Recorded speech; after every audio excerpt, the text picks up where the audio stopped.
દર્શક મિત્રો, મહામંથન મંતવ્ય ન્યૂઝમાં આપનું સ્વાગત છે।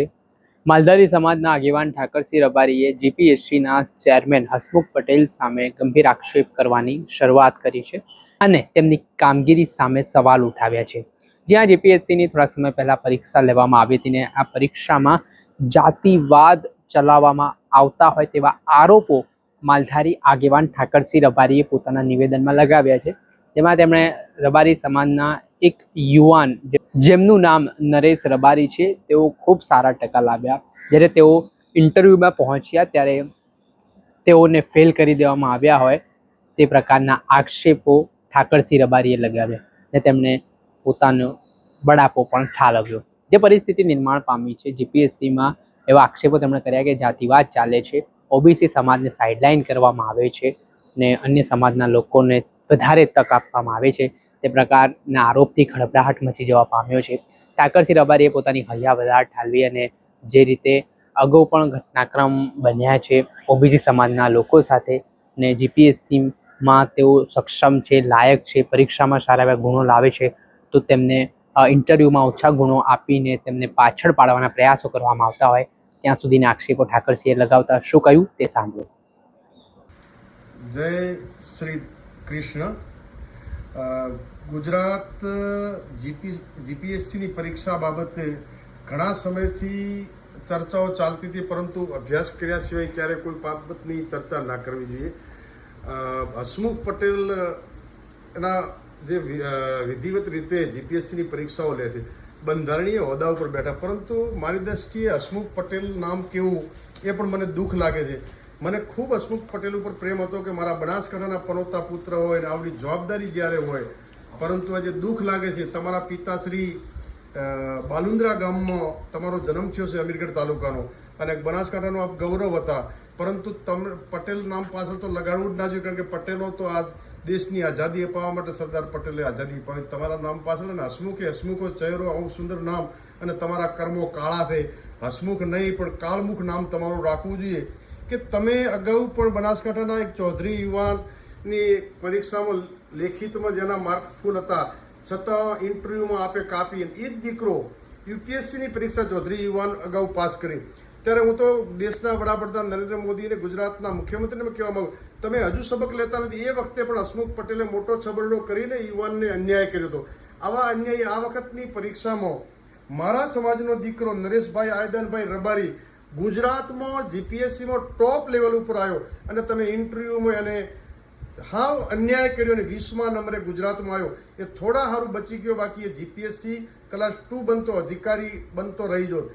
તમે ઈબીસીમાં પણ અન્યાય કર્યો, ઈબીસીમાં આવતી બીજી કોઈ પણ કોમને નથી લીધી, તમામ વિદ્યાર્થીઓને જેના 64% 65% હોય લેખિતમાં, અને એને તમે 10% ઇન્ટરવ્યૂમાં આપી દો, અને જેના 39% હોય એને તમે ઇન્ટરવ્યૂમાં 90% આપીને આ ગુજરાતની ધરતી, અને તમે બનાસકાંઠાના પનોતા પુત્ર હતા એનું મને ગૌરવ હતું।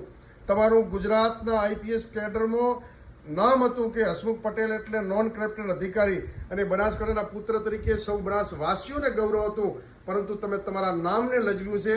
હું ગુજરાતના મુખ્યમંત્રી, ગૃહમંત્રી અને તમામ આજે દુઃખ લાગે કે સંરક્ષક ઓબીસીના પ્રણેતા, ઓબીસી એસસી એસટી માટે ગુજરાતના મુખ્યમંત્રી તરીકે રાજીનામું આપી દીધું હતું માધવસિંહે, પરંતુ ઓબીસી એસસી એસટીને અન્યાય થવા દીધો નહોતો।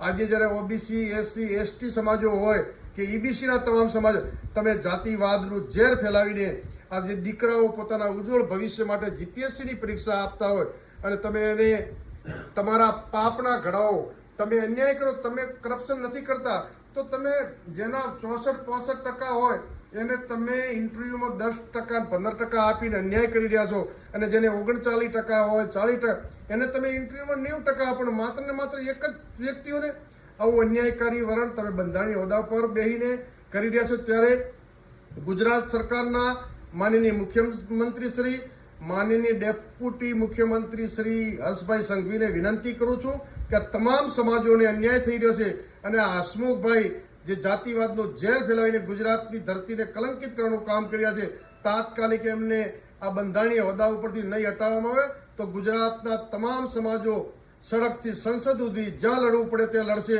પરંતુ આ તમામ દીકરાઓ જ્યારે પરીક્ષા આપતા હોય અને એમના જિંદગીના અરમાનો રોળી દેવાનું જે પાપ કરી રહ્યા છો, એનો મતલબ તો તમે જેને 40% વાળાને 39% વાળાને 90 ઇન્ટરવ્યુમાં આપો છો 90 ગુણ, એનો મતલબ તમે કરપ્શન કોઈને કોઈ દ્રષ્ટિએ કરતા હશો તો જ આ રીતે 90 ગુણ આપતા હો. બાકી જે લેખિતમાં ફર્સ્ટ નંબરે હોય અમારો દીકરો આવેદનજીનો દીકરો ભાઈ નરેશ, અને નરેશને તમે આખા ગુજરાતમાં લેખિત પરીક્ષામાં ફર્સ્ટ હોય અને ઇન્ટરવ્યુના માર્કસમાં તમે કાપી અને તમામ સમાજોનું અપમાન કર્યા છો.